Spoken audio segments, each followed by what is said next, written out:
mukbang. Ang pinakamalaking saging na sa buong buhay ko, ang ngayon ko lang nakita. Kaya naman pagkagising ko, agad kong hinanap kung saan ko matatagpuan yung saging na yun. Pumunta na nga ako sa likod ng aming bahay at alam kong marami daw puno ng saging. So ito mga kakulit, nakita ko na yung saging.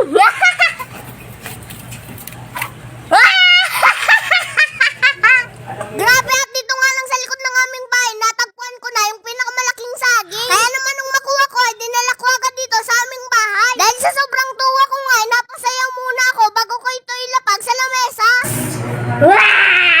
So mga kakulit, susubukan kong magmukbang ng ganito kalaking saging. Nakakita na ba kayo mga kakulit ng ganitong higanting saging? Malaki pa sa aking baraso.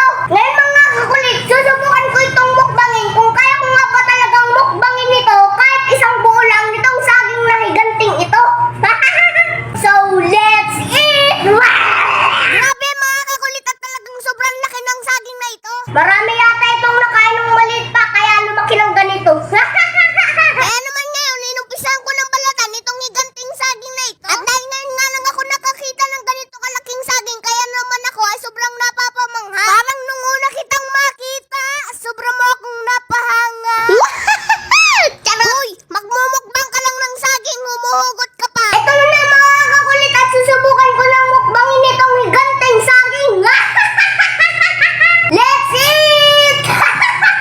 At nang matapos ko na ngang balatin nitong higanting saging na ito, ngayon naman ay sisimulan ko ng mukbangin. At unang kagat ko pa nga lang sa kanya ay talagang nasap ko na yung linamnam niya. Yung sobrang tamis na nanunuot sa puso ko, na hindi ko nalasap sa pag-ibig mo. Ay, charot, hindi gayon. Charot! Sa sobrang laki nga nitong saging na ito ay napapaisip ako kung kaya ko nga bang ubusin itong isa nito. Pero para sa'yo, uubusin ko. Huwag ka lang mawala sa buhay ko. Ay, charot, hindi gayon. Charot! At dahil ngayon nga lang ako nakakita ng higanting saging na ito, kaya naman ngayon ko nga lang din siya matitikman. Isang peraso nga lang muna yung aking pinalatan kasi susubukan ko muna kung kaya ko nga bang ubusin. At dahil sa sobrang laki nga nito, hindi ko halos siya may subo at hindi ko rin halos siya mahawakan. Halos mas malaki pa sa braso ko mga kakulit. Tapos yung size niya kasing haba ng ruler. Ganito pala mga kakulit ang kulay nito. Kulay orange siya. Hindi kagaya ng mga maliliit na kulay puti. Tapos napakalilamlam niya, napakasarap.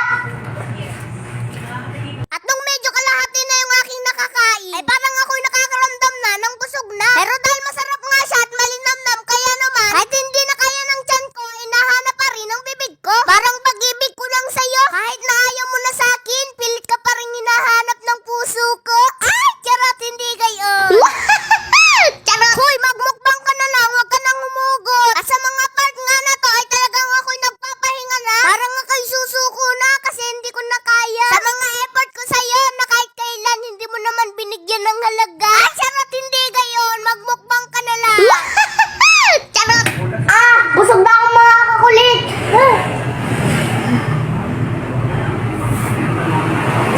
At sa mga oras nga na yan, ay halos maubos ko na yung isang buong higanting saging. Kaya naman parang hindi na ako makakaalis sa aking kinauupuan. Okay lang sanang di na ako makaalis sa aking kinauupuan, basta ikaw ang aking sandalan. So mga kakulit, hindi ko na talaga kayang ubusin kasi